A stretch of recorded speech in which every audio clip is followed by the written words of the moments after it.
So hello everyone, हमने जहाँ से अपनी टॉपिक छोड़ी थी हम वहीं से कंटिन्यू करेंगे। पर उसके पहले हम सबसे पहले क्विक रिवीजन कर लेते हैं कि हमने अभी तक क्या क्या पढ़ा। हमने अभी तक क्या क्या पढ़ा कि रॉबर्ट हुक ने क्या किया था, एक्सपेरिमेंट किया था, जिन्होंने उसमें ये बताया कि कॉर्क में उन्होंने चेक किया था माइक्रोस्कोप के अंदर। उन्होंने क्या पता था कि जो सेल में टाइनी कंपार्टमेंट्स की तरह दिखते हैं, लिटिल, उन्होंने उसका नाम किया था लिटिल रूम की तरह। ओके, उसके लिए उन्होंने एक हिस्ट्री ऑफ साइंस, वो साइंस की हिस्ट्री के लिए उन्होंने एक बेसिस रख दी। उसके बाद हमने ये माइक्रोस्कोप का स्ट्रक्चर देख लिया कि बेसिक माइक्रोस्कोप का स्ट्रक्चर क्या होता है। उसके बाद हमने ये भी पढ़ा कि जो सेल का स्ट्रक्चर होता है, जो हमें सेल उसमें माइक्रोस्कोप के अंदर दिखा, रॉबर्ट हुक को कैसा दिखा कि टाइनी कंपार्टमेंट्स हैं, उसके अंदर एक न्यूक्लियस है। एंड मूविंग ऑन, वो जो स्ट्रक्चर्स हैं वो उसमें क्या क्या हैं, कैसे कैसे बने हुए हैं, हमने उसमें अनियन बल्ब का एग्जांपल लिया था। उसके बाद हमने उसको माइक्रोस्कोप के अंदर चेक भी किया था कि उसका क्या क्या स्ट्रक्चर आ रहा है। हमें ये पता कि जो बेसिक बिल्डिंग ब्लॉक्स है वो हमारे सेल्स हैं। उसके बाद हमने क्या पढ़ा, उसके बाद हमने पढ़ा कि जो सेल्स है हमारे किस किस से बने हुए हैं, या फिर जो सिंगल सेल भी हो सकते हैं एंड द मल्टी सेल्स भी हो सकते हैं। सिंगल सेल्स में हमारे क्या आ गए, अमीबा एग्जाम्पल हो गया, Chlamydomonas and the Paramecium and the multicellular examples के मैंने कहा था कि आप खुद पता करेंगे, जैसे कि ह्यूमन हो गया, प्लांट हो गया, ये सब तुम्हारे मल्टीसेलुलर में आते हैं। उसके बाद हमने क्या देखा,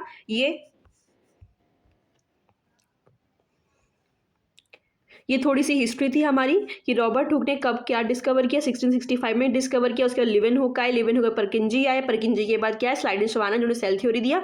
और सेल थ्योरी के बाद हमारे कौन है, वर्ग-विर्चाओ आए, जिन्होंने क्या किया कि 2 पॉइंट, मतलब कि 1 पॉइंट और दिया कि जो हमारे सेल है वो प्री एक्जिस्टिंग सेल से बने हुए हैं।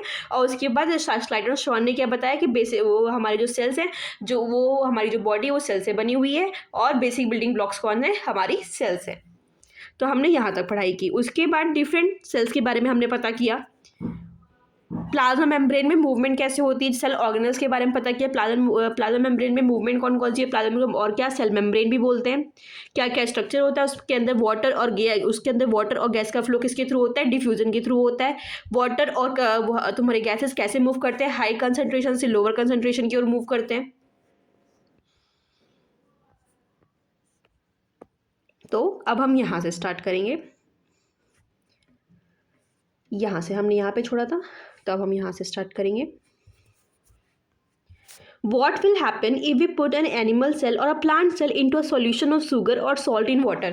तो हम पहले, मैंने तुम लोग को कल क्या बताया था कि अगर हम किसी भी सेल को हम क्या करें, सेल में मूवमेंट कैसे चाहिए, सेल मेम्ब्रेन में मूवमेंट कैसे होती है, हायर कंसंट्रेशन से लोअर कंसंट्रेशन की तरफ। ठीक है, जहाँ पे वाटर का कंसंट्रेशन, गैस का कंसंट्रेशन, किसी चीज़ का भी कंसंट्रेशन लोअर होगा, मूवमेंट क्या होगी, उसी तरफ होगी। इतना ध्यान में, इतना याद है। चलो अब ये बताओ कि अगर मान लो हम इस सेल को, जो भी हमारा प्लांट सेल है, एनिमल सेल है, उसको हम एक ऐसे जगह पे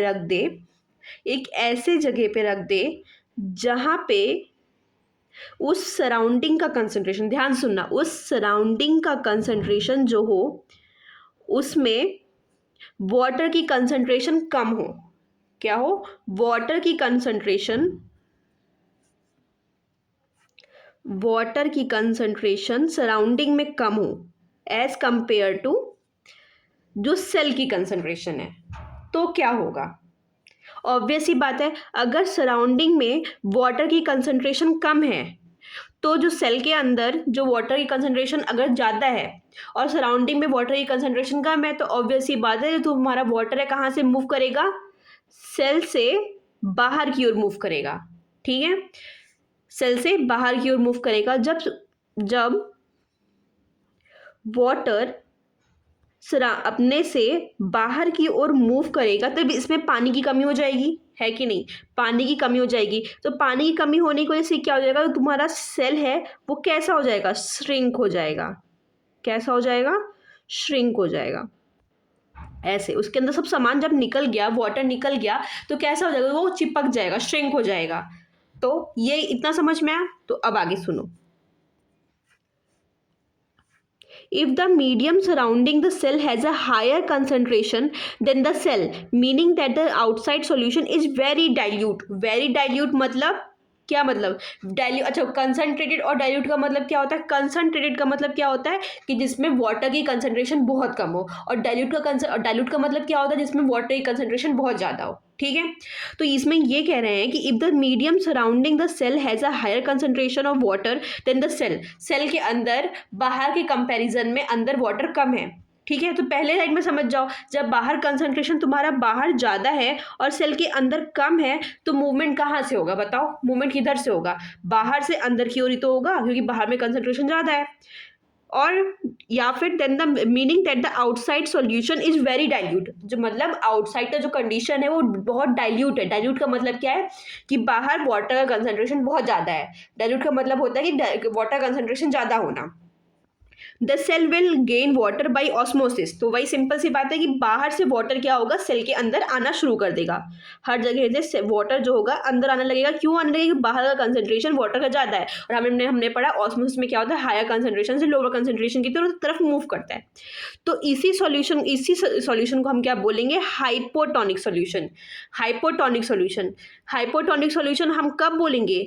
याद रखना, हाइपोटोनिक सॉल्यूशन हम तब बोलेंगे जब सेल के कंपैरिजन में बाहर के कंसंट्रेशन में वाटर ज़्यादा हो, डाइल्यूट हो। डाइल्यूट मतलब कि वाटर कंसंट्रेशन बहुत ज़्यादा हो एज कंपेयर टू सेल, तो उसको हम क्या बोलेंगे? हाइपोटोनिक सॉल्यूशन बोलेंगे। समझ में आया? अब यही चीज़ अगर हम नेक्स्ट पॉइंट पकड़े, तो क्या रहा है? Water molecules are free to pass across the cell membrane in both directions, but more water will come into the cell than will leave. ठीक है, ऐसा नहीं है कि सेल में सिर्फ एक ही तरफ मूवमेंट हो रहा है, सेल की तरफ सिर्फ एक ही मूवमेंट हो रहा है। मतलब इसका कहना क्या मतलब है? ये तुम्हारी सराउंडिंग हो गई और ये तुम्हारा सेल हो गया। तो ऐसा नहीं है कि सिर्फ वाटर जो है वो सेल से ही बाहर जा रहा है या फिर बाहर से अंदर आ रहा है। मूवमेंट दोनों तरफ हो रही है, इधर भी हो रही है, अंदर बाहर दोनों हो रही है। लेकिन हम कंपैरिजन करते हैं कि किसकी ज़्यादा हो रही है, बाहर से ज़्यादा पानी आ रहा है कि अंदर से ज़्यादा पानी जा रहा है। मूवमेंट दोनों तरफ से होगी, टू वे प्रोसेस है। मतलब सराउंडिंग से भी पानी अंदर आएगा और इधर सेल से भी तुम्हारा पानी बाहर जाएगा, वाटर बाहर जाएगा। लेकिन हम कंपैरिजन करेंगे कि कंपैरिजन ये करेंगे कि सेल से ज़्यादा पानी बाहर जा रहा है कि सराउंडिंग मीडियम से ज़्यादा पानी बाहर जा रहा है।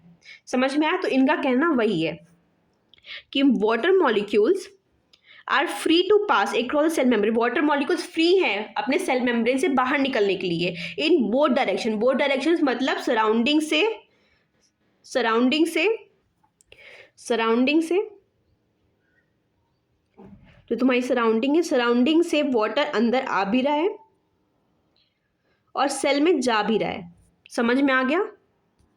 ओके, चलो अब हम नेक्स्ट पॉइंट क्या पढ़ेंगे? The net overall result is that water enters cell, the cell is likely to swell up. तो इस कंडीशन में क्या होगा? इस कंडीशन में क्या होगा कि बाहर का कंसंट्रेशन वैसे भी ज़्यादा है। ठीक है, अगर बाहर का कंसंट्रेशन ज़्यादा है तो सेल क्या हो जाएगा? सेल में पानी ऐसे वाटर घुसता चला जाएगा हर तरफ से। ठीक है, तो इस केस में क्या होगा?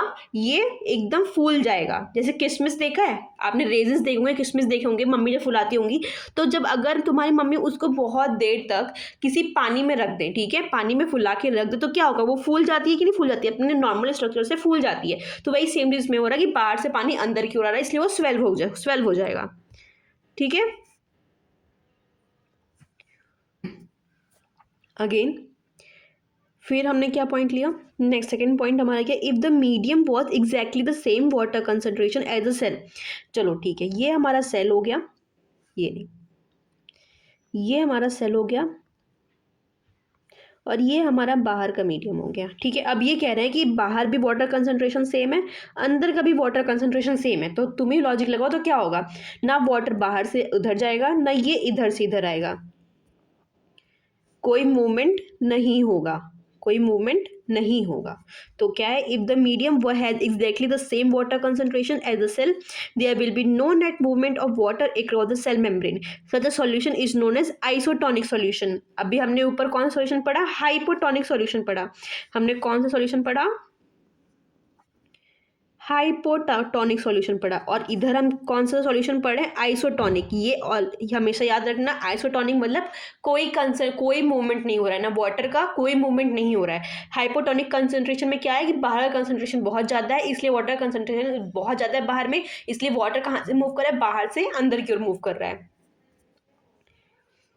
then water across the cell membrane in both directions but the amount going is in the same direction as the amount going out। ठीक है, इसमें भी वाटर का मूवमेंट हो रहा है। ठीक है, यहाँ पे किसकी बात करते हैं हम? नेट मूवमेंट की।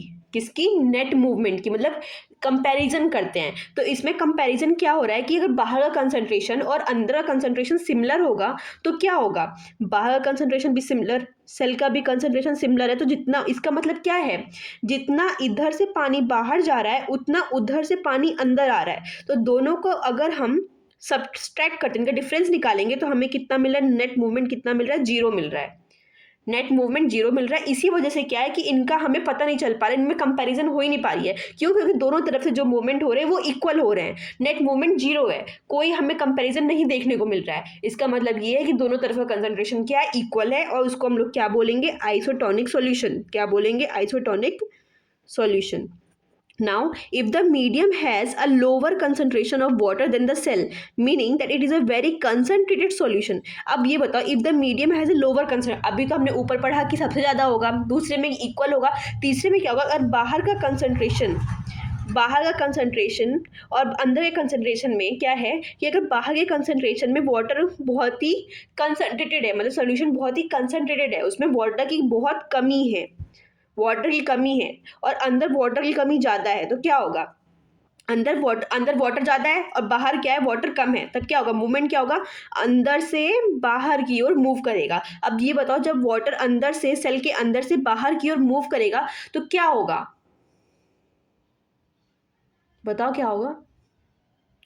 वाटर क्या, ये सेल क्या हो जाएगा? श्रिंक हो जाएगा। क्या हो जाएगा? श्रिंक हो जाएगा। श्रिंक मतलब एकदम सिकुड़ जाएगा, श्रिंक हो जाएगा। समझ में आया? तो इसको हम लोग क्या बोलेंगे? Hypertonic solution. मतलब वाटर का मूवमेंट कहाँ हो रहा है? वाटर का मूवमेंट सेल के अंदर से हो रहा है। सेल के अंदर से मूवमेंट कहाँ हो रहा है? बाहर की हो रहा है, सराउंडिंग में हो रहा है। ठीक है, सराउंडिंग में क्यों हो रहा है? क्योंकि बाहर जो है वाटर की कमी हो गई है और अंदर वाटर की कमी, वाटर ज़्यादा अमाउंट में है एज कम्पेयर टू हम सराउंडिंग से करें तो।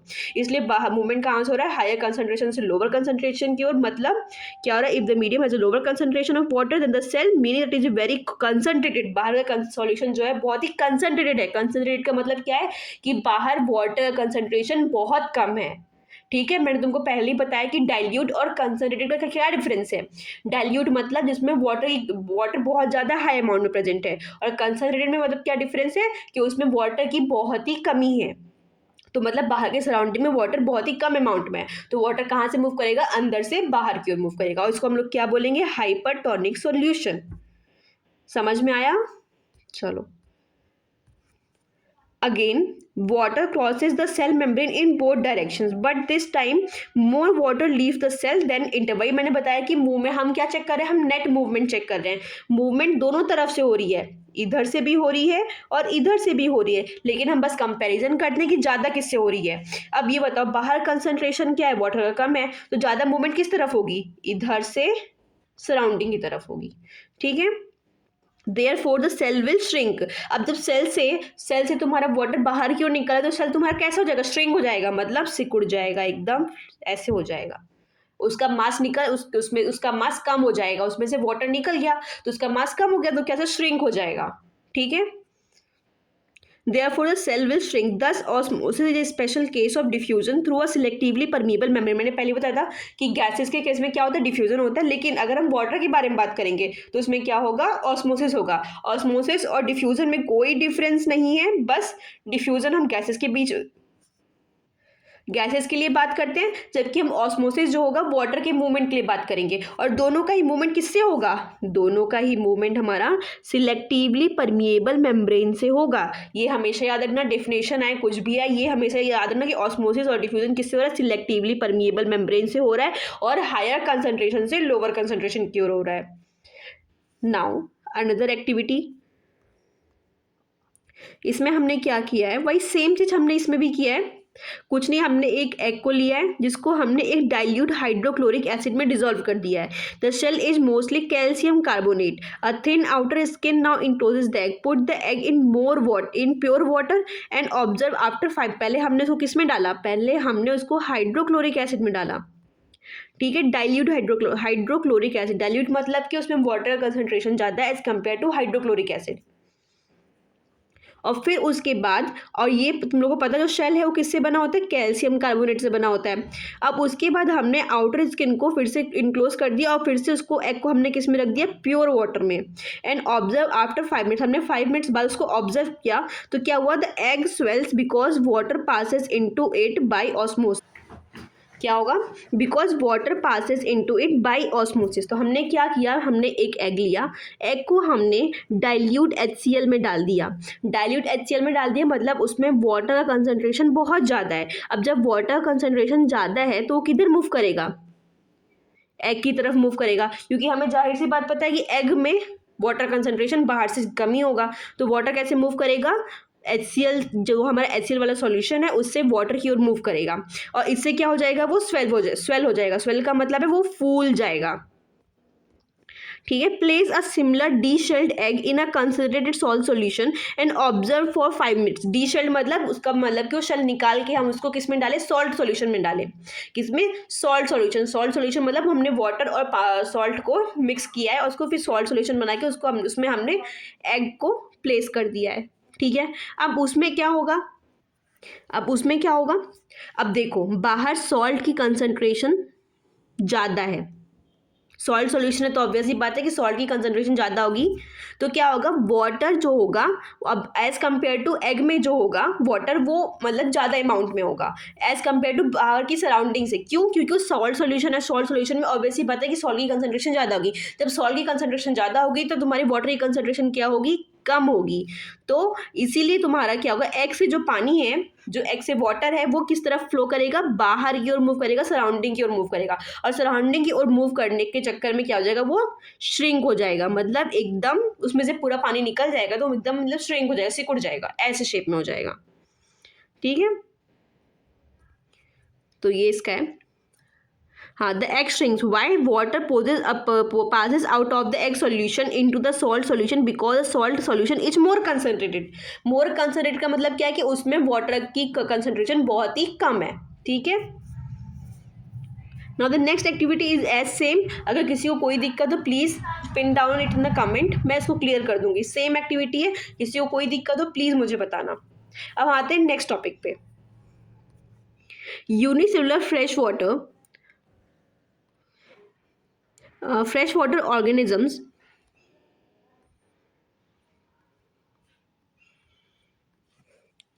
wait a minute, हाँ, unicellular fresh water organisms and most plant cells tend to gain water through osmosis. जो हमने ये सारे मेथड्स पढ़े, ऑस्मोसिस की मूवमेंट कैसे हो रहा है, ये जो भी हमने अभी तक पढ़ा, वो किस में अप्लाई होता है, वो मोस्टली अप्लाई होता है यूनिसेलुलर फ्रेश वाटर ऑर्गेनिजम्स, मतलब जो सिंगल सेल ऑर्गेनिजम्स हैं जो फ्रेश वाटर में रहते हैं, मतलब यूनिसेलुलर सिंगल सेल हो और फ्रेश वाटर में रहते हो, और मोस्ट प्लांट सेल्स में ये जो ऑस्मोसिस का मेथड है वो उसमें अप्लाई होता है। Absorption of water by plant root is also an example of osmosis. जो तुम्हारे रूट्स होते हैं, ठीक है, रूट्स में जो वाटर का मूवमेंट होता है, ठीक है, जो वाटर का मूवमेंट होता है वो भी किसके थ्रू होगा, वो भी ऑस्मोसिस के थ्रू ही होता है। ठीक है, ऑस्मोसिस के थ्रू ही तुम्हारा जो वाटर का अपटेक है वो रूट्स लेता है। ठीक है, तो यही जो मेथड है ये रूट्स में भी अप्लाई होता है। Thus diffusion is important in exchange of gases and water in life of a cell। हमने पढ़ा कि डिफ्यूजन की हेल्प से जो हमारा वाटर है और गैस है एक्सचेंज हो रहा है। In addition to this the cell also obtains nutrition from its environment. इसी सेम तरीके से जो सेल है तुम्हारा वो भी न्यूट्रिशन लेता है इन्वायरमेंट से। Different molecules move in and out of the cell through a type of transport requiring use of energy. हमने तो ऊपर बात कर ली गैसेस के लिए, वाटर के लिए, लेकिन सेम तरीके से जो तुम्हारा सेल है वो न्यूट्रिएंट भी अपने सराउंडिंग से लेता है, लेकिन उसके लिए बस यही एक डिफरेंस है कि उसको उसके लिए क्या चाहिए होती है, एनर्जी चाहिए होती है। बस इतना याद रखना कि वाटर और गैसेस के लिए हमें एनर्जी नहीं चाहिए ट्रांसफ़र के लिए, आपस में एक्सचेंज करने के लिए, लेकिन अगर हमें न्यूट्रिएंट चाहिए, सेल को अगर न्यूट्रिएंट चाहिए तो उसको क्या चाहिए, एनर्जी चाहिए। और एनर्जी किस फॉर्म में होती है, एज ए, याद मत रखना, एज ए जनरल नॉलेज बताए, एटीपी के फॉर्म में, बस नाम रख याद रखना, एटीपी के फॉर्म में ये एनर्जी चाहिए होती है।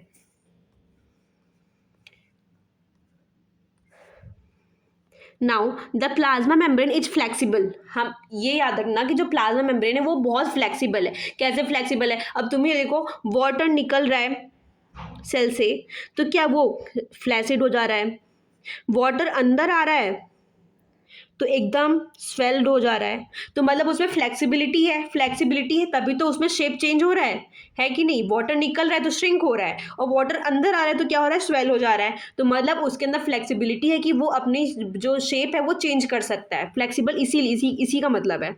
And is made up of organic molecules called lipids and protein. This is a very important point.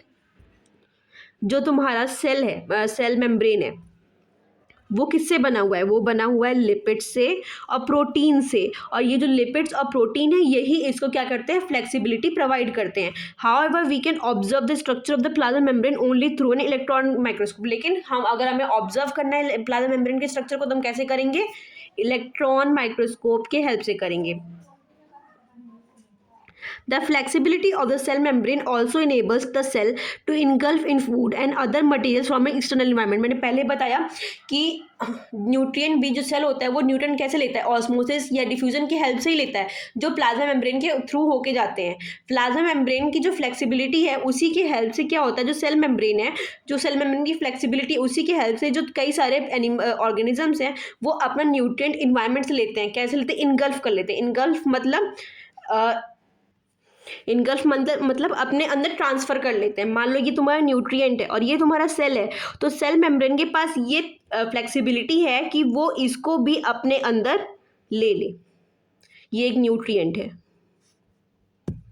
ठीक है, ये एक न्यूट्रिएंट है और प्लाज्मा मेम्ब्रेन के पास इतनी फ्लेक्सिबिलिटी है कि वो इसको इनगल्फ कर सकता है, इसको अपने अंदर ले सकता है। तो इसी तरीके से क्या होता है कि कई सारे ऑर्गेनिजम्स अपना न्यूट्रिएंट अपटेक करते हैं। For example amoeba acquires its food through such process. Moving on, there is another activity, ये भी आप खुद करोगे, इसमें कुछ खास है नहीं। Find out about electron microscope from resource in the school library, ये खुद से करना है आपको। ये क्वेश्चन है, how do substances like CO2 and water move in and out of the cell. हमने अभी पहले पढ़ा कि CO2 कैसे हो रहा है, डिफ्यूजन से हो रहा है, और वाटर कैसे हो रहा है, ऑस्मोसिस से हो रहा है। और बाकी 3 पॉइंट कौन कौन से थे, hypotonic, isotonic and hypertonic. Next क्या है, why the plasma membrane called a selectively permeable membrane. हम प्लाज्मा मेम्ब्रेन को सिलेक्टिवली परमिएबल मेम्ब्रेन क्यों कहते हैं, क्योंकि ये कुछ ही सब्सटेंसेस को उस मेम्ब्रेन के पास आने देता है और क्रॉस होने के लिए अलाउ करता है। सबको ये अलाउ नहीं करता है, सिर्फ कुछ ही सब्सटेंसेस है जिनको ये आगे आके अलाउ करता है। Now moving on to the next topic, that is cell wall. Cell wall क्या होता है, जैसे कि अब सेल वॉल ये याद रखना, सेल वॉल सब सेल्स में प्रेजेंट नहीं होता है। सेल वॉल सिर्फ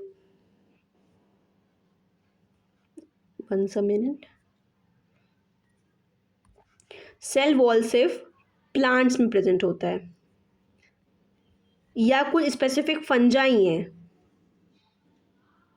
एल्गी हैं, तो सिर्फ उसमें प्रेजेंट होता है। प्लांट्स में, फंजाई में, एल्गी में प्रेजेंट, एनिमल्स में ये प्रेजेंट नहीं होता है, ठीक है।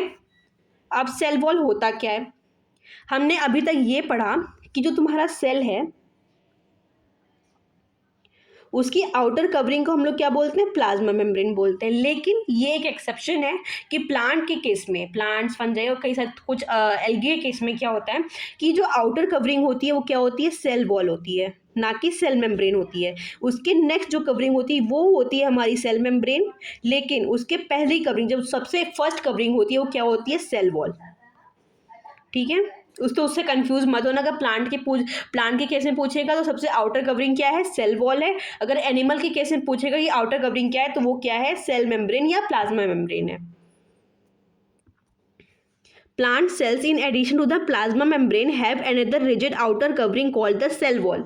ठीक है, प्लाज्मा मेम्ब्रेन के अलावा प्लांट सेल में एक और लेयर होती है जिसको हम लोग क्या बोलेंगे, सेल वॉल बोलेंगे। ये बहुत ही रिजिड होती है, क्या होती है, रिजिड होती है, बहुत ही स्ट्रांग होती है, टफ होती है। The cell wall lies outside the plasma membrane, सबसे आउटर कवरिंग है, प्लाज्मा मेम्ब्रेन के बाहर रहती है। The plant cell wall is mainly composed of cellulose. It's a very important topic, that is point, आप कहीं नोट कर लो इसको कि ये किससे बना होता है, ये सेलुलोज से बना होता है। प्लांट सेल किससे बना होगा, प्लांट सेल वॉल किससे बना होगा, सेल वॉल की बात कर रहे हैं तो प्लांट सेल वॉल किससे बना होगा, सेलुलोज से बना होगा। Cellulose is a complex substance and provides structural strength to plants. तो सेल वॉल का क्या फंक्शन है कि वो स्ट्रेंथ प्रोवाइड करता है, कि उसका स्ट्रक्चर, जो तुम्हारा प्लांट सेल है उसका स्ट्रक्चर बना रहे, इसलिए वो क्या करता है कि उसको स्ट्रेंथ, मजबूती प्रोवाइड करता है। क्यों मजबूती प्रोवाइड करता है? क्योंकि वो बहुत ही रिजिड होता है। क्या होता है? रिजिड आउटर कवरिंग होती है। और किससे बना होता है? सेलुलोज से वो बना होता है। इसीलिए जो सेलुलोज है उसको क्या प्रोवाइड करता है? कॉम्प्लेक्स स्ट्रक्चर है, प्रोवाइड क्या करता है? Structural strength to the plants. When a living plant cell loses water through osmosis, there is a shrinkage or contraction of the contents of the cell wall from the cell wall. तो क्या है, कभी जब अभी हम पहले पढ़ रहे थे कि ऑस्मोसिस हो रहा है तो उसमें से वाटर निकल रहा है, ठीक है, वाटर निकल रहा है चाहे आ रहा है, तब भी उसमें चेंजेस तो हो रहे हैं ना, सेल के स्ट्रक्चर में चेंजेस हो रहे हैं। तो ये जो स्ट्रक्चर, इसका स्ट्रक्चर कौन मेंटेन रखता है? सेल वॉल मेंटेन रखता है। क्यों? क्योंकि वो स्ट्रेंथ प्रोवाइड करता है। अब वो मान लो श्रिंक हो रहा है, तुम्हारा सेल तुम्हारा श्रिंक हो रहा है, लेकिन तब भी जो तुम्हारा सेल वॉल है वो बाहर एकदम स्ट्रेंथ प्रोवाइड करेगा, जिससे जो तुम्हारी सेल की स्ट्रक्चर है वो बनी रहे, उसमें कोई गड़बड़ ना हो, बस अंदर जो उसका मटेरियल है वो श्रिंक हो, जबकि बाहर से वही सेम स्ट्रेंथ वो प्रोवाइड करेगा। ठीक है, this phenomena is known as plasmolysis. ठीक है, ये पॉइंट समझो, ये पहले समझो। When a living plant cell loses water through osmosis, there is shrinkage और contraction of the contents of the cell away from the cell wall. ठीक है, अभी हमने पढ़ा कि क्या होता है कि जब बाहर का वाटर कंसंट्रेशन, सराउंडिंग का water concentration as compare to cell से, ठीक है, एज कंपेयर टू सेल से कम होगा, ठीक है, एज कंपेयर टू सेल से कम होगा, तब क्या होगा? अगर बाहर का concentration as compare to cell से, बाहर के कंसंट्रेशन में जो वाटर है वो कम है, तो क्या होगा? वाटर का मूवमेंट क्या होगा? बाहर की ओर होगा, है कि नहीं? अगर बाहर की तरफ मूवमेंट हो, सेल क्या हो जाएगी? श्रिंक हो जाएगी। सेल श्रिंक हो जाएगी तो उसके जो अंदर, ये जो सेल है तुम्हारा, ये तुम्हारा सेल वॉल हो गया, और अंदर तुम्हारा मटेरियल जो होगा वो क्या हो जाएगा? श्रिंक हो जाएगा, सिकुड़ जाएगा। तो इसी स्टेज को हम लोग क्या, इसी प्रोसेस को हम लोग क्या बोलेंगे? प्लाज्मोलाइसिस। इसी को हम क्या बोलेंगे? प्लाज्मोलाइसिस। क्या बोलेंगे? प्लाज्मोलाइसिस। मतलब तुम्हारे सेल का मूवमेंट हुआ, बाहर जो सेल से तुम्हारा जो वाटर है वो बाहर गया, तो बाहर जाने की वजह से क्या हुआ? सेल में श्रिंकेज आ गई, और इसी प्रोसेस को हमने क्या बोल दिया? Plasmolysis. We can observe this phenomena by performing the following activity. इसमें हमने क्या किया है कि हमने एक रियो लीफ लिया, उसको वाटर ऑन अ स्लाइड, उसको फिर हमने स्लाइड में रखा, and examine cell under the high power of microscope. हमने उसको माइक्रोस्कोप के अंदर एग्जामाइन किया। Note that the small green granules called chloroplast, उसके अंदर हमें सेल के अंदर एक ग्रीन ग्रैन्यूल्स दिखेंगे, जिनको हम लोग क्या बोलेंगे? क्लोरोप्लास्ट। क्या बोलेंगे? क्लोरोप्लास्ट। क्लोरोप्लास्ट क्या होता है? क्लोरोप्लास्ट एक सेल ऑर्गेनेल है जिसके अंदर क्या होता है? क्लोरोफिल होता है, और क्या वो ग्रीन पिगमेंट प्रोवाइड करता है, जिससे जो सेल्स होते हैं वो अपना क्या, कौन सा फंक्शन करते हैं? फोटोसिंथेसिस करते हैं। They contain a green substance called chlorophyll. Put a strong solution of sugar or salt on the mounted leaf on the slide. Wait for a minute and observe another minute. What do we see? Now place some Rio leaves in boiling water for a few minutes that they kiss the cells. Then mount one leaf on a cell. Okay, मैं इसको overall बता देती हूँ। इसमें क्या बताया है? इन्होंने एक रियो लीफ ली, ठीक है, रोयो लीफ ली, ठीक है, उन्होंने इसको क्या किया? इसके अंदर क्या, इसके अंदर क्लोरोप्लास्ट है, ठीक है, उसको उन्होंने सबसे पहले एज ए ऑब्जर्व कर लिया माइक्रोस्कोप के अंदर। उसके बाद इन्होंने क्या किया? इसको किसके अंदर रखा? शुगर सॉल्यूशन के अंदर। किसके अंदर? शुगर सॉल्यूशन के अंदर।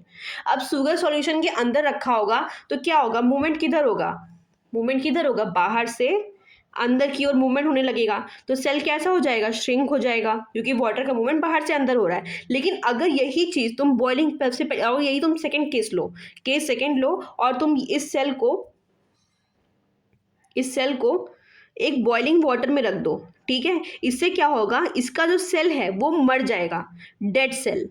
हमें क्या मिलेगा? Dead cell. और फिर उसको तुम शुगर सॉल्यूशन में रखोगे तो कोई चेंजेस नहीं मिलेगा, हमें कोई चेंजेस नहीं मिलेगा। क्यों नहीं मिलेगा? क्योंकि हमेशा लाइव सेल्स ही तुम्हारा ऑस्मोसिस और जो भी डिफ्यूजन, जो भी फंक्शन है वो परफॉर्म करेंगे, ना कि तुम्हारे डेड सेल्स परफॉर्म करेंगे। What do we infer from this activity? It appear that only living cells and not dead cells are absorb water by osmosis. ठीक है, डेड सेल्स कभी भी ऑस्मोसिस नहीं करेंगे, हमेशा लाइव सेल्स करेंगे। तो अगर तुम बॉइलिंग वाटर में डाल के उसको फिर चेक करोगे तो उसमें सेल्स मर जाएंगे, तो कोई एक्टिविटी शो नहीं होगी। Cell walls permit the cell of plants, fungi and bacteria to withstand very dilute external media without bursting.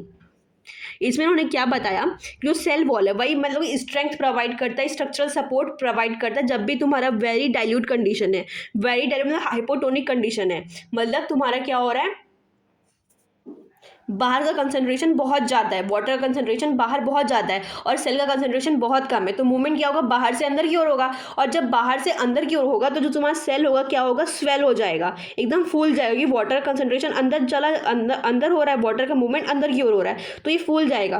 तो जो सेल वॉल है वो तुम्हें स्ट्रेंथ स्ट्रक्चरल सपोर्ट प्रोवाइड करता है, जैसे वाटर का मूवमेंट अंदर हो रहा है तो वो जो सेल वॉल है वो बस्ट ना हो जाए, तो तुम्हारा सेल है वो बस्ट ना हो जाए, पानी की कंसंट्रेशन जब बहुत ज़्यादा हो जाए, तो सेल वॉल ये मेंटेन रखता है।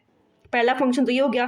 इन such media the cells tend to take up water by osmosis, हमने वही पढ़ा कि ऑस्मोसिस से वाटर अपटेक करते हैं। The cell walls build the cell swells, हाँ वाटर के कंटेंट से वाटर अंदर आएगा तो क्या सेल स्वेल हो जाएगी, building up pressure against the cell wall. ठीक है, ठीक है, चलो ये हमारा क्या है, सेल है। वाटर का मूवमेंट अंदर हुआ तो सेल क्या हो गया, एकदम हार्ड हो गया, स्वेल हो गया। स्वेल हो गया तो इसमें क्या होगा, जो इसमें वाटर मॉलिक्यूल्स होंगे वो इस सेल वॉल पे प्रेशर लगाएंगे, इस सेल वॉल पे प्रेशर लगाएंगे क्योंकि एकदम फूल गया है, स्वेल हो गया है तो उसमें प्रेशर आना शुरू हो जाएगा। तो ये जो होंगे ये सेल कंटेंट होंगे, ये सेल वॉल पे प्रेशर लगाएंगे, और जो तुम्हारा ये सेल वॉल है जो आउटर कवरिंग है वो भी उस कंटेंट्स पे इक्वल एंड अपोजिट फोर्स लगाएगा। ठीक है, तुमने पढ़ा होगा इक्वल एंड अपोजिट फोर्सेस लगेंगे, जो कंटेंट्स है वो भी इक्वल एंड अपोजिट फोर्स लगाएगा और जो सेल वॉल है वो भी फोर्स लगाएगा। उस चक्कर में क्या होगा, the wall exerts an equal pressure against the solid cell, और वही the cell swells building up pressure against the cell wall, मतलब सेम सेल वॉल भी प्रेशर लगा रहा है और जो सेल के कंसंट्रेशन है वो भी जो स्वेल हो चुके हैं वो भी प्रेशर लगा रहे हैं। तब क्या होगा, because of their walls such cells can withstand much greater changes in the surrounding medium than animal cells. अब जब आपस में प्रेशर लग रहा है तो वो जो प्रेशर है वो काउंटर हो जा रहा है। ठीक है, ये भी प्रेशर तो काउंटर हो जा रहा है, इसी वजह से क्या होगा, उनको जो स्ट्रक्चर है वो मेंटेन रह रहा है। ठीक है, चलो नेक्स्ट टॉपिक हमारा क्या है, न्यूक्लियस। न्यूक्लियस क्या होता है, सेल अभी हमने देखा था पीछे, ये था न्यूक्लियस, हमने अभी पढ़ा था कि जो ये हमने जो रॉबर्ट हुक ने स्टडी किया उसके अकॉर्डिंग क्या था, ये सेल कंपार्टमेंट्स थे और जो ये डॉट्स दिख रहे हैं ये हमारे न्यूक्लियस थे। अब हमारा न्यूक्लियस का फंक्शन क्या है, रोल क्या है हमारे सेल में, तो अब हम वो पढ़ेंगे। Remember the temporary mount, remember the temporary mount of onion peel we prepare, याद करो स्टार्टिंग में हमने अनियन पील्स बनाए थे। वी हैड पुट आयोडीन और iodine solution on the peel, हमने आयोडीन सॉल्यूशन डाला था, क्यों डाला था, जिससे मैंने तुमको बताया था कि हम स्टेनिंग करते हैं, जब हम सेल को पढ़ते हैं तो हम उसको स्टेन करते हैं, क्यों, क्योंकि जो सेल के अंदर जो सेल के ऑर्गेनल्स होते हैं वो कलरलेस होते हैं, तो हम उसमें आयोडीन या सल्फरेनिन कुछ भी डालते हैं जिससे वो क्या हो जाए, वो कलर्ड हो जाते हैं, कलर्ड, जिससे हम पता कर सकते हैं कि कौन सा ऑर्गेनल है, हम उसको हमारी स्टडी आसानी से हो जाती है जब हम उसको माइक्रोस्कोप के अंदर देखते हैं। तब क्या है, we had put iodine solution on the peel, हमने डाला था, why what would we see if we tried observing the peel without putting the iodine solution, अगर हम आयोडीन सोल्यूशन नहीं डालेंगे तो हमें वो सब कलरलेस दिखेंगे, हमें कुछ समझ में नहीं आएगा, इसलिए हम उसमें आयोडीन डालते हैं जो एक स्टेन है जो हमें कलर प्रोवाइड करता है, वो जो ऑर्गेनल्स को कलर कर देता है, जिससे हमें पता चलता है कि कौन सा क्या ऑर्गेनल है और हम उसको आसानी से स्टडी कर सकते हैं। Try it and see what the difference is. Further, when we put iodine solution on the peel, did each cell get evenly colored? हाँ, अब हमने क्या किया, हमने आयोडीन सॉल्यूशन को सेल में डाला तो सेल ने उस आयोडीन सॉल्यूशन को ऑब्जर्व कर लिया, एब्जॉर्ब कर लिया, लेकिन हर सेल ऑर्गेनल अलग अलग तरीके से आयोडीन को एब्जॉर्ब करेगा, कोई कम एब्जॉर्ब करेगा, कोई ज़्यादा एब्जॉर्ब करेगा, कोई बहुत ज़्यादा एब्जॉर्ब करेगा। तो जिस तरीके से वो आयोडीन को एब्जॉर्ब करेगा, ठीक है, जिस तरीके से वो आयोडीन को एब्जॉर्ब करेगा उसी तरीके से हम उसकी स्टडी करेंगे। ठीक, तो according to their chemical composition different regions of cells get colour differentially, क्यों, क्योंकि अलग रीजन अलग तरीके से आयोडीन को एब्जॉर्ब करेगा और उसी तरीके से मतलब कि हम उसे स्टडी करेंगे। Some regions appear darker than other regions, apart from iodine solution we could also use safranin, मतलब कि सैफरनिन भी तुम्हारा स्टेनिंग में यूज़ करते हैं और सैफरनिन भी तुम्हारा स्टेनिंग में यूज़ करते हैं, और methylene blue can also be used. तो 3 नाम हमने कौन कौन से पढ़े जो स्टेनिंग में हम यूज़ करते हैं, कौन कौन से नाम हमने पढ़े, सबसे पहले हमने पढ़ा आयोडीन, उसके बाद क्या पढ़ा हमने सैफरानिन, उसके बाद हमने क्या बोला मिथिलीन ब्लू। तीनों का काम क्या है, स्टेनिंग में यूज़ करते हैं। स्टेनिंग में हम क्यों यूज़ करते हैं, क्योंकि स्टेनिंग जो होता है हमें हमारे ऑर्गेनल्स को कलर देता है, कलर कर देता है, क्योंकि हमारे जो ऑर्गेनल्स होते हैं वो कलरलेस होते हैं। जब कलर्ड हो जाएंगे तो हम उनको पता कर सकते हैं उन कितना उन्होंने कलर एब्जॉर्ब किया है, और उसी के बेसिस पे हम उनकी क्या करते हैं, माइक्रोस्कोप के अंदर स्टडी करते हैं। ठीक है, तो ये जो एक्टिविटी है इसमें कुछ खास नहीं है, वही सेम चीज़ है कि हमें न्यूक्लियस को कैसे ऑब्जर्व करना है, वही चीज़ है। नहीं समझ में आएगा तो प्लीज़ आप कमेंट सेक्शन में पिन करिएगा, जो भी क्वेश्चन होगा please ask in the comment section, I will provide the answer and the explanation to.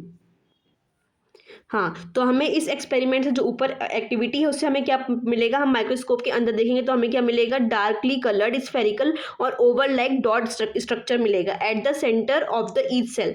तो उसी को हम लोग क्या बोलते हैं, न्यूक्लियस बोलते हैं। कैसा दिखेगा, dot like structure near the centre of the each cell. ठीक है, डॉट लाइक स्ट्रक्चर होगा। अब क्या होगा, कैसे होगा, उसको हम आगे पढ़ते हैं।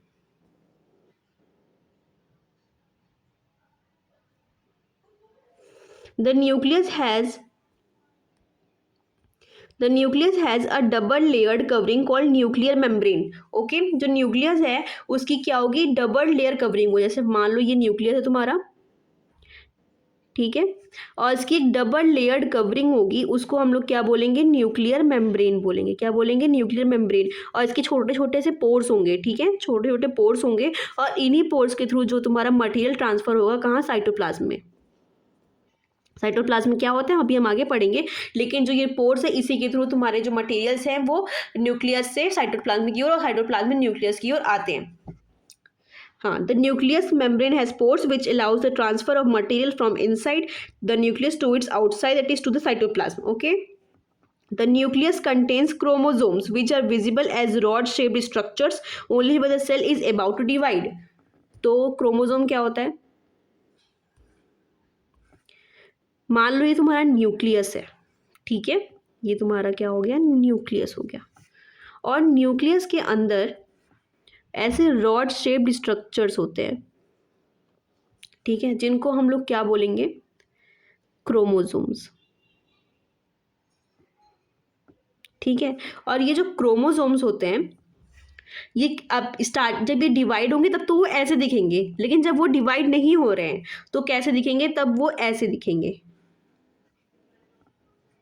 ठीक है, मतलब कि कॉइल्ड होंगे, ऐसे लीनियर स्ट्रक्चर नहीं होगा, ऐसे कॉइल्ड स्ट्रक्चर होगा। और जब ये डिवीजन होने वाला होगा तब ये कैसे, ऐसे लीनियर स्ट्रक्चर में कन्वर्ट हो जाएंगे। तो ये word, the nucleus contains chromosomes which are visible as rod shape, ये रॉड शेप की तरह दिखेंगे only when the cell is about to divide, जब सेल क्या होगा, डिवीजन होने लगे। डिवीजन कैसे होता है वो भी एक लॉन्ग प्रोसेस है, वो भी आपको आगे अगर सेक्शन में होगा तो पता चलेगा। Chromosomes contains information for inheritance of characters from parents to next generation in the form of DNA, that is deoxyribonucleic acid. ठीक है, अभी हम क्या बात करें, मान लो तुम्हारा सेल डिवाइड होने वाला है तो ये इस फॉर्म में रॉड शेप में प्रेजेंट होगा, और इसके अंदर तुम्हारा क्या होगा, डीएनए होगा। क्या होगा, डीएनए। और डीएनए का फुल फॉर्म क्या है, याद रखना, बहुत इजी है, क्या है,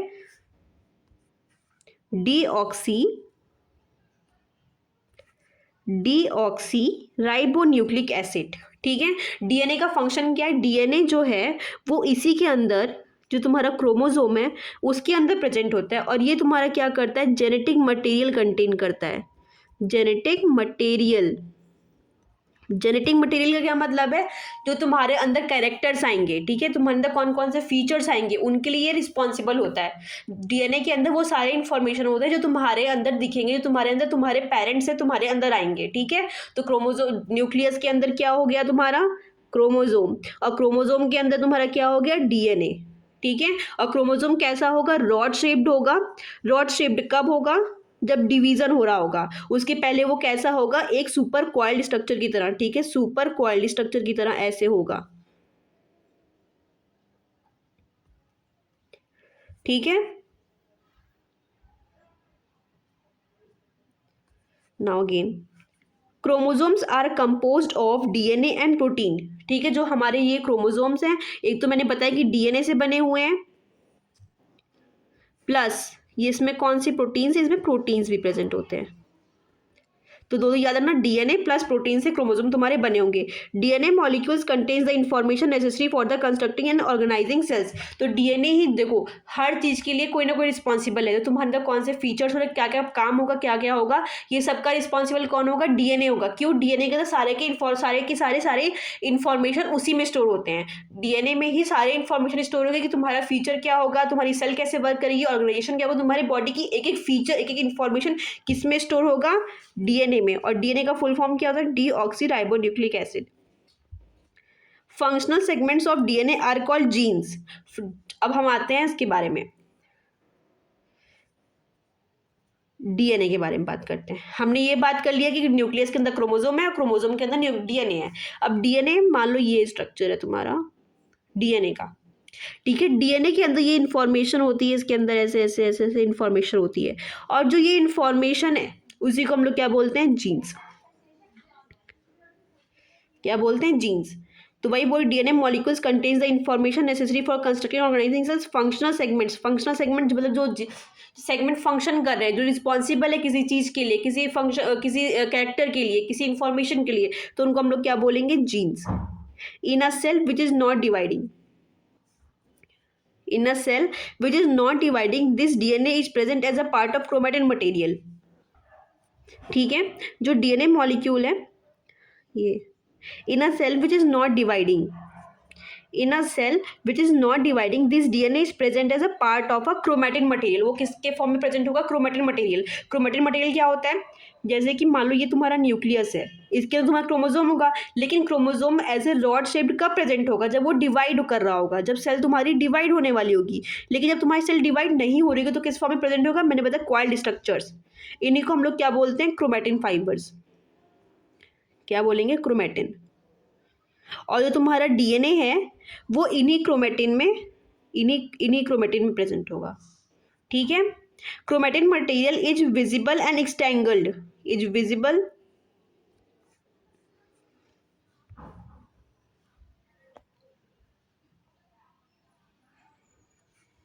okay, chromatin material is visible as entangled mass of thread like structures. बताया मैंने कि इस न्यूक्लियस के अंदर as a thread like structure की तरह प्रेजेंट होगा। When a cell is about to divide, the chromatin material get organised and into chromosomes. जब ये डिवाइड होने वाली होगी तब ऐसे रॉड शेप्ड स्ट्रक्चर में वो ऑर्गेनाइज हो जाएगी। The nucleus play a central role in cellular production. Cellular production का क्या मतलब है, जैसे मान लो ये सेल है, मैंने बताया सेल डिवाइड होंगे और ये 2 सेल्स बनाएंगे, फिर यही सेल्स और डिवाइड होंगे और 4 सेल्स बनाएंगे। तो इन्हीं को तुम क्या बोलोगे, इन्हीं को हम बोलते हैं सेलुलर रिप्रोडक्शन बोलते हैं। The process by which a single cell divides and forms 2 new cells. तो मतलब सेलुलर रिप्रोडक्शन का क्या मतलब है कि एक सेल है वो डिवाइड हो गई, डिवाइड हो गई क्या, 2 सेल बनाई, और इसके लिए कौन रिस्पॉन्सिबल है, न्यूक्लियस रिस्पॉन्सिबल है।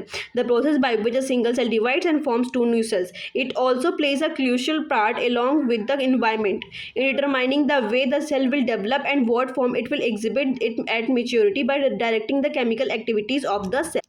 ठीक है, नेक्स्ट फंक्शन न्यूक्लियस का क्या है कि जो न्यूक्लियस है इन्वायरमेंट के साथ मिलके कैसा इन्वायरमेंट है, फिर वो डिसाइड करेगा जो सेल है तुम्हारा उसका क्या फंक्शन होगा, वो कौन से काम करेगी, कहाँ पे ट्रांसपोर्ट होगा उसका, और उसकी केमिकल एक्टिविटीज़ क्या क्या होंगी। तो ये सब कौन डिसाइड करेगा, न्यूक्लियस डिसाइड करेगा। In some organisms like bacteria, the nuclear region of the cell may be poorly defined due to the absence of nuclear membrane। अब तो ऊपर हमने बात कर ली कि कुछ ऑर्गेनिज्म जिसमें न्यूक्लियर मेम्ब्रेन होता है तो डिवीजन होता है, लेकिन कभी कभी क्या होता है जैसे बैक्टीरिया में वो न्यूक्लियर मेम्ब्रेन एब्सेंट होता है, तो जो अंदर का मटेरियल है वो बाहर निकल आएगा, है कि नहीं है। जो क्रोमेटिन फाइबर्स है वो बाहर निकल आएंगे क्योंकि न्यूक्लियर मेम्ब्रेन तो है ही नहीं, तो इसलिए वो पुअरली डिफाइंड मतलब उसमें वो डिवीजन नहीं है कि हाँ ये मेम्ब्रेन है और सारे सब्सटेंस उस मेम्ब्रेन के अंदर रहेंगे। Such an undefined nuclear region containing only nucleic acid is called the nucleoid. तो इसका मतलब क्या कहना चाह रहे हैं ये, इसका मतलब है ये कहना चाह रहे हैं जैसे ये सेल हो गया, सेल के अंदर बैक्टीरिया की बात हम कर रहे हैं, बैक्टीरिया में न्यूक्लियर मेम्ब्रेन नहीं है तो उसके जो क्रोमेटिन फाइबर हैं वो ऐसे ही पूरे साइटोप्लाज्म में घूम रहे होंगे, और इसी रीजन को क्या बोलेंगे, न्यूक्लियोइड। क्या बोलेंगे, nucleoid. Nucleic acids containing nucleoid, nucleoid. ठीक है, मतलब इनके में न्यूक्लियोइड में क्या हो गया, न्यूक्लियर मेम्ब्रेन एब्सेंट है, इसमें न्यूक्लियर मेम्ब्रेन है ही नहीं, तो इसका जो जेनेटिक मटेरियल है वो बाहर निकल आएंगे। और न्यूक्लिक एसिड का मतलब क्या होता है, डीएनए ही। ठीक है, न्यूक्लिक एसिड को हम किसको बोलते हैं, डीएनए को बोलते हैं। आरएनए को, जो भी हमारा जेनेटिक मटेरियल है, ठीक है, जो भी हमारा जेनेटिक मटेरियल है उसको हम लोग क्या बोलेंगे, न्यूक्लिक एसिड्स। तो उसमें क्या होगा, न्यूक्लियर मेम्ब्रेन एब्सेंट होगा, इसलिए जो उसके पुअरली डिफाइंड होंगे, इसलिए इसको हम लोग उस एरिया को क्या बोलेंगे, न्यूक्लियोइड बोलेंगे। Such organisms whose cells lack a nuclear membrane are called prokaryotes. याद रखना, जिसमें न्यूक्लियर मेम्ब्रेन एब्सेंट होता है उनको हम लोग क्या बोलते हैं, प्रोकैरियोट्स बोलते हैं। ठीक है, और जिनमें प्रेजेंट होता है, जैसे कि प्रोकैरियोट्स, जैसे बैक्टीरिया में एब्सेंट होता है प्रोकैरियोट्स, मतलब फॉर एग्जांपल बैक्टीरिया, उसमें न्यूक्लियर मेम्ब्रेन नहीं प्रेजेंट होगा। लेकिन जैसे हम एनिमल्स हैं, ह्यूमंस हैं, प्लांट्स हैं, तो उनमें न्यूक्लियर मेम्ब्रेन प्रेजेंट होगा, तो उसको हम लोग उनको क्या बोलते हैं, यूकैरियोट्स। ठीक है, प्रिमिटिव और प्राइमरी और कैरियोट्स मतलब न्यूक्लियस। प्रिमिटिव मतलब उसमें पुराने न्यूक्लियस है, प्रिमिटिव टाइप की न्यूक्लियस, उसमें न्यूक्लियर मेम्ब्रेन नहीं है, या फिर फुल्ली डेवलप नहीं, न्यूक्लियस डेवलप्ड है लेकिन उसमें न्यूक्लियर मेम्ब्रेन नहीं है और पुअरली ऑर्गेनाइज्ड है। और organisms with cells having a nuclear membrane are called eukaryotes, मतलब जिनमें न्यूक्लियर मेम्ब्रेन है उनको हम लोग क्या बोलेंगे, यूकैरियोट्स। और यूकैरियोट्स का एग्जाम्पल जैसे हम, प्लांट्स, एनिमल्स, ह्यूमंस। ठीक है, prokaryotic cells also lack most of the other cytoplasmic organelles. एक डिफरेंस तो ये हो गया कि न्यूक्लियर मेम्ब्रेन एब्सेंट होगा, दूसरा डिफरेंस ये हो गया प्रोकैरियोट्स और यूकैरियोट्स में कि उनके में मोस्टली ऑर्गेनल, जैसे कि हमारे में नॉर्मली ऐसा कोई सेल है तो उसके अंदर क्या क्या हो गए, मोस्टली इंपॉर्टेंट ऑर्गेनल्स प्रेजेंट होंगे। लेकिन प्रोकैरियोट्स में कुछ कुछ जो इंपॉर्टेंट साइटोप्लाज्मिक ऑर्गेनल्स का क्या मतलब है, जो ऑर्गेनल, जो बॉडी पार्ट्स साइटोप्लाज्म में प्रेजेंट है। साइटोप्लाज्म में क्या होता है, जैसे सेल होता है तुम्हारा, जो लिक्विड पार्ट होता है उसको हम लोग क्या बोलते हैं, साइटोप्लाज्म। और साइटोप्लाज्म में ही सारे तुम्हारे ऑर्गेनल्स प्रेजेंट होते हैं। ठीक है, तो प्रोकैरियोट्स में क्या होता है, कई सारे साइटोप्लाज्मिक ऑर्गेनल्स जो होते हैं वो एब्सेंट होते हैं, वो होते ही नहीं है। तो ये भी एक फीचर हो गया, ये भी एक डिफरेंस हो गया। ठीक है, जबकि वो कुछ जो होंगे साइटोप्लाज्मिक ऑर्गेनल्स वो यूकैरियोटिक सेल्स में प्रेजेंट होंगे। Many of the functions of such organelles are also performed by poorly organised parts of the cytoplasm. अब जब वो ऑर्गेनल्स प्रेजेंट ही नहीं होंगे जो इंपॉर्टेंट है, तो कौन परफॉर्म करेगा, जो थोड़े बहुत बचे हुए हैं, जो थोड़े बहुत उसमें प्रेजेंट है वही परफॉर्म करेंगे। जब वही परफॉर्म करेंगे तो उतना इफिशियंटली वो परफॉर्म नहीं कर पाएंगे, क्योंकि वो जो जिसका काम है वो वही करेगा ना। लेकिन अब उसमें प्रेजेंट ही नहीं है तो किसी ना किसी को तो करना पड़ेगा, इसलिए वो पुअरली ऑर्गेनाइज्ड है, बहुत मतलब कि किसी और का काम कोई और करे तो फिर कैसे होगा।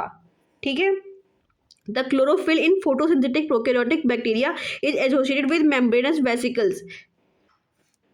अब ये भी है कि एक और थर्ड पॉइंट क्या है, थर्ड डिफरेंस क्या है, थर्ड डिफरेंस ये है कि जो क्लोरोफिल है, जो जिससे फोटोसिंथेसिस होती है प्रोकैरियोटिक बैक्टीरिया में, उसमें जो क्लोरोफिल है वो किससे एसोसिएटेड है, वो उस एक मेम्ब्रेन से जुड़ा हुआ है। किससे जुड़ा हुआ है, एक मेम्ब्रेन से। वेसिकल मतलब बैग लाइक स्ट्रक्चर, मतलब जो तुम्हारा क्लोरोफिल है वो एक मेम्ब्रेन से जुड़ा हुआ है, जबकि यूकैरियोट्स में ऐसा नहीं है। यूकैरियोट्स में ऐसा नहीं, यूकैरियोट्स में क्या होता है, प्रॉपर प्लास्टिड्स होते हैं। कौन से प्लास्टिड्स होते हैं, क्लोरोफिल कौन से प्लास्ट में प्रेजेंट होता है, क्लोरोप्लास्ट में। मतलब उनका एक अलग से सेल ऑर्गेनल है जिसमें तुम्हारा क्लोरोप्लास्ट ऑर्गेनल है जिसमें तुम्हारा क्लोरोफिल प्रेजेंट होगा। लेकिन प्रोकैरियोट्स में ऐसा है ही नहीं, वो ऑर्गेनल है ही नहीं। तो तुम्हारा जो क्लोरोफिल हो कैसे प्रेजेंट होगा, एक मेम्ब्रेनस वेसिकल्स के साथ प्रेजेंट होगा। वेसिकल मतलब बैग लाइक स्ट्रक्चर। ओके, ये डायग्राम देख लो प्रोकैरियोटिक सेल का। ठीक है, इसमें नॉर्मल सब में प्लाज्मा मेम्ब्रेन होता है, तो इसमें प्लाज्मा मेम्ब्रेन है। राइबोसोम से, राइबोसोम क्या होते हैं, ये प्रोटीन फॉर्मेशन के लिए ये हेल्प करते हैं। ठीक है, प्रोटीन फॉर्मेशन के लिए। न्यूक्लियोइड है, न्यूक्लियोइड मतलब कि जिसमें न्यूक्लियर मेम्ब्रेन एब्सेंट है। तो जेनेटिक मटेरियल क्या है, बहुत ही पुअरली ऑर्गेनाइज्ड है। ये तुम्हारा सेल वॉल है। ठीक है, तो ये स्ट्रक्चर याद रखना। ओके, आज हम यहीं तक कवर करेंगे। जिसको कोई भी डाउट्स हो, कोई भी क्वेश्चन हो, please pen down in the comment, मैं ज़रूर उसको उस पर रिप्लाई करूँगी। और प्लीज़ रिवीजन करते रहो, अपने शॉर्ट नोट्स बनाते रहो। जब भी चैप्टर कंप्लीट होगा उसके बाद मैं एक शॉर्ट वीडियो बनाऊँगी जिसमें क्विक रिवीजन हम करेंगे हमने जितना भी पढ़ा है। लेकिन अपने अपने नोट्स बनाते रहो, पढ़ते रहो, जो भी क्वेश्चन हो मेरे से पूछते रहो। Thank you.